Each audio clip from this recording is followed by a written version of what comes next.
اعوذ باللہ من الشیطان الرجیم بسم اللہ الرحمن الرحیم درود شریف پڑھ لیجیے اللہم صلی علی محمد وعلی آل محمد کما صلیت علی ابراہیم وعلی آل ابراہیم انک حمید مجید اللہم بارک علی محمد وعلی آل محمد کما بارکت علی ابراہیم وعلی آل ابراہیم۔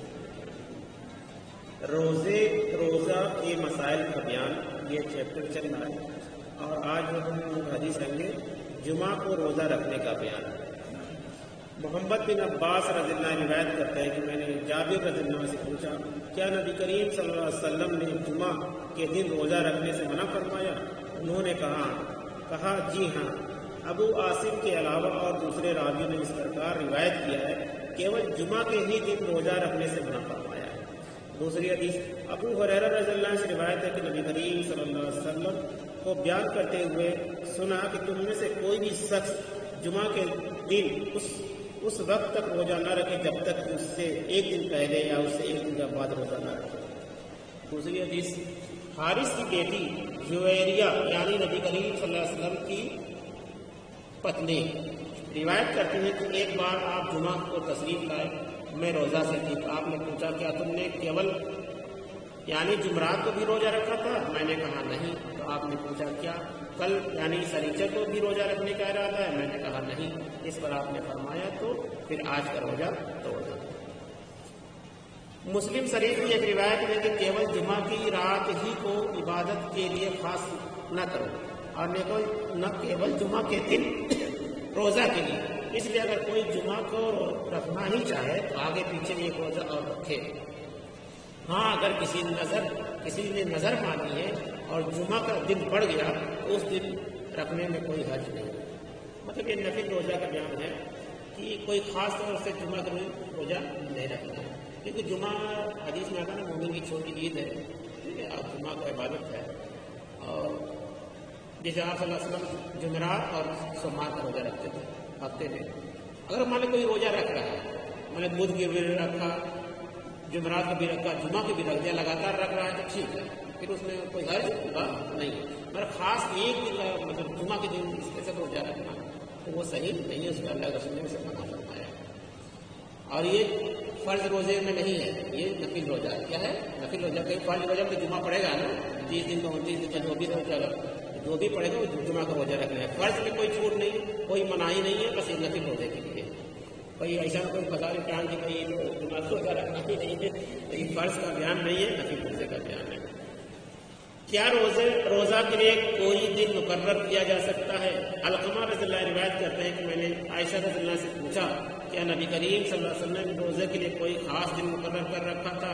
انہوں نے کہا نہیں، بلکہ ان کا ہر عمل مدامی ہوتا۔ اور تم میں سے کون ہے جو نبی کریم صلی اللہ علیہ وسلم کے برابر یہ ہمیشہ پابندی کی طاقت رکھتا ہو؟ فائدہ: عرفہ، عاشورہ اور 20 کے روزے سے اس سے الگ ہے۔ 20 کے روزے 13، 14، 15، ہر مہینے کے 13، 14، 15 کے روزوں کو 20 کا روزہ کہتے ہیں، کیونکہ ان روزوں کو پابندی سے رکھنا نبی کریم صلی اللہ علیہ وسلم سے ثابت ہے۔ عرفہ کا روزہ، عرفہ کا کون سا روزہ؟ وہ پورا 9 دن، ٹھیک۔ اگر حاجی ہے وہاں پہ، اگر عام آدمی کے لیے 1 سے 9 دن تک پورا روزہ دینا، اور بہت بڑی فضیلت ہے۔ جیسے شب قدر رات کی فضیلت ہے، اس لیے دن میں سب سے افضل دن وہی ہے، 1 سے 9 دن تک۔ دنوں میں سب سے بہتر دن وہ ہے، اور راتوں میں سب سے بہتر رات کیا ہے؟ شب قدر۔ تو وہ تینوں روزہ آپ صلی اللہ علیہ وسلم رکھتے تھے، عرفہ، عاشورہ میں محرم کا 9ویں اور 10ویں، اور 20 کے روزے میں ہر مہینے 13، 14، 15 ثابت ہے۔ سوموار اور جمعرات کا بھی آپ روزہ رکھتے تھے، کیونکہ اس دن بندوں کے اعمال اللہ کے سامنے پیش ہوتے ہیں۔ کیا ہوتے ہیں؟ اس دن بندوں کے اعمال اللہ کے سامنے پیش ہوتے ہیں، لیکن ہو سکتا ہے کہ بخاری رحمۃ اللہ کی شرط پر یہ حدیث پوری نہ اترتی ہو، اس لیے ان حدیثوں کا ذکر نہیں کیا۔ اب عرفہ کے دن کا روزہ رکھنا کیسا ہے؟ حارث کی بیٹی ام فضل روایت کرتی ہے کہ میرے پاس کچھ صحابہ عرفہ کے دن نبی کریم صلی اللہ علیہ وسلم کو روزہ رکھنے یا نہ رکھنے کو لے کر جھگڑ رہے تھے۔ کچھ صحابہ کا کہنا تھا کہ آپ روزے سے ہیں اور کچھ کا کہنا کہ روزے سے نہیں ہیں۔ اس پر ام فضل نے آپ کے پاس دودھ کا پیالہ بھیجا تاکہ حقیقت معلوم ہو جائے۔ اس سمے آپ اپنے اونٹ پر سوار تھے، آپ نے دودھ پی لیا۔ دوسری حدیث حضرت میمونہ رضی اللہ عنہ روایت کرتے ہیں کہ عرفہ کے دن نبی کریم صلی اللہ علیہ وسلم کے روزہ کے متعلق صحابہ شک میں پڑ گئے تو میں نے آپ کی خدمت میں دودھ بھیجا اور آپ اس سمے عرفات ہی میں ٹھہرے ہوئے تھے، چنانچہ آپ نے دودھ پی لیا اور لوگوں نے پیتے ہوئے بھی دیکھا۔ فائدہ: عرفہ کے دن روزہ رکھنا کی بڑی فضیلت آئی ہے، چنانچہ مسلم کی روایت میں ہے کہ نبی کریم صلی اللہ علیہ وسلم نے فرمایا عرفہ کا روزہ ایک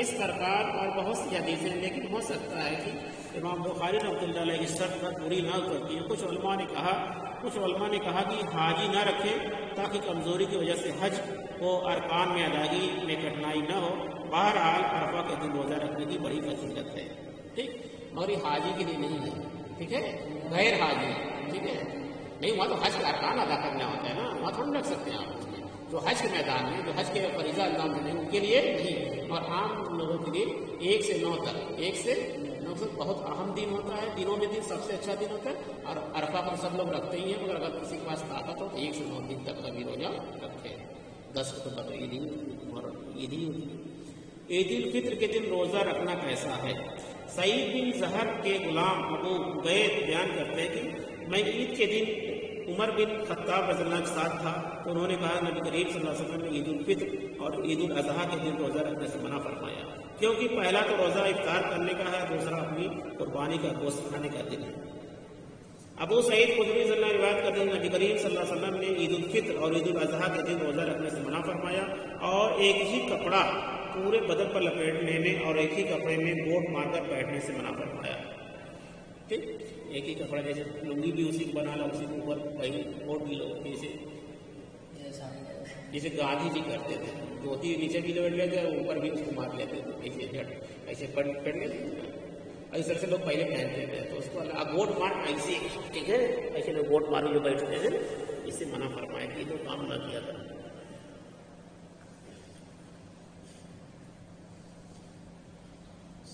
صبح یعنی فجر اور عصر کے بعد نماز پڑھنے سے منع فرمایا، صبح یعنی فجر اور عصر کے بعد نماز پڑھنے سے منع فرمایا، تو مگر سنت کے لیے نہیں اور نفل نہیں پڑھ سکتا جب تک کہ دن نہ ڈل جائے، اور عصر بعد تو جب تک دن ڈوب نہ جائے۔ اگر آپ کی عصر کی نماز چھوٹی ہوئی ہے تو آپ پڑھ سکتے ہیں، مگر آپ نے عصر کی نماز پڑھ لی، اس کے بعد آپ کوئی نفل نماز پڑھنا چاہتے ہیں تو وہ نہیں پڑھنا ہے جب تک کہ مغرب کا وقت نہ ہو جائے، اس کے بعد آپ پڑھیں۔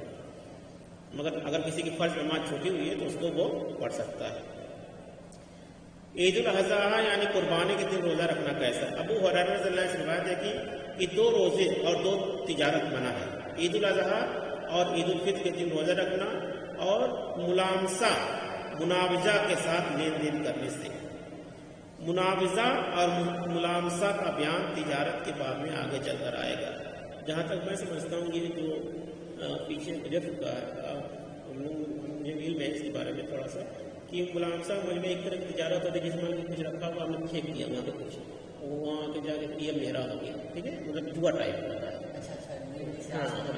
ہاں اس تجارت سے میں منع کرنا ہے، اس ٹائپ کا، ہاں ہمیشہ کے لیے منع ہے۔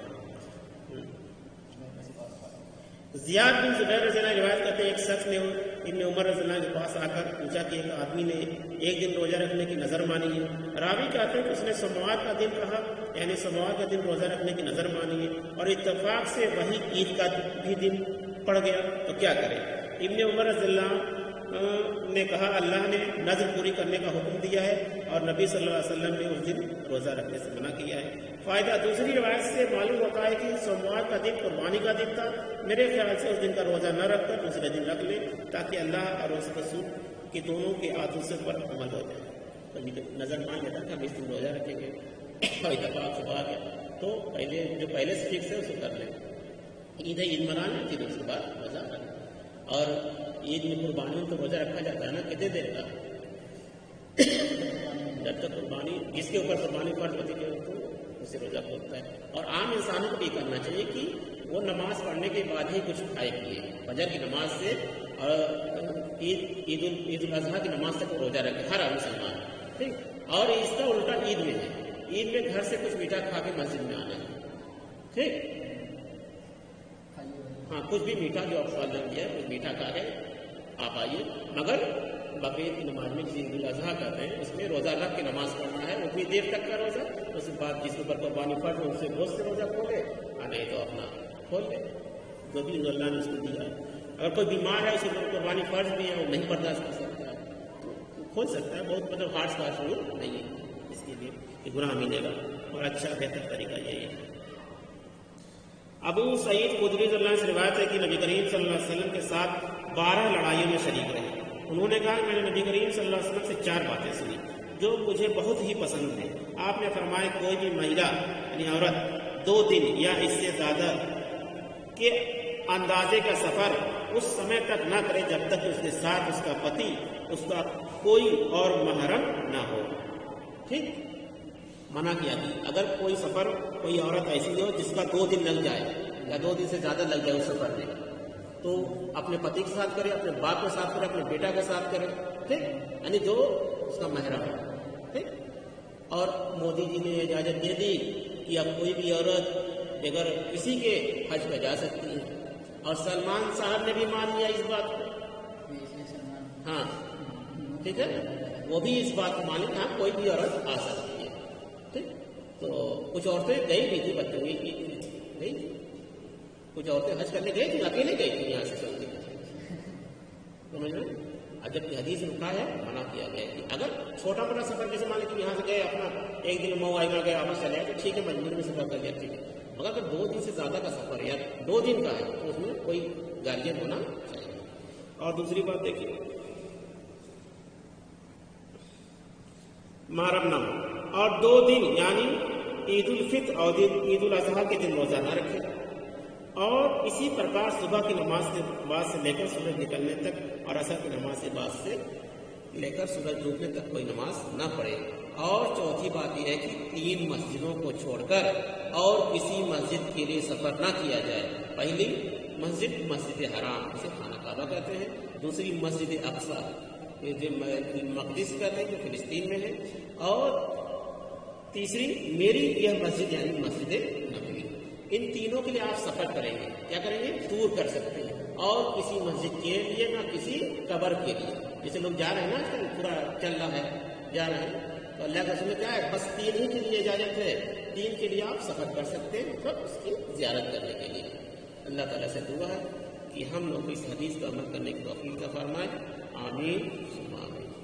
سبحان اللہ وبحمدہ، سبحانک اللہم وبحمدک، نشہد ان لا الہ الا اللہ، نستغفرک ونتوب الیک۔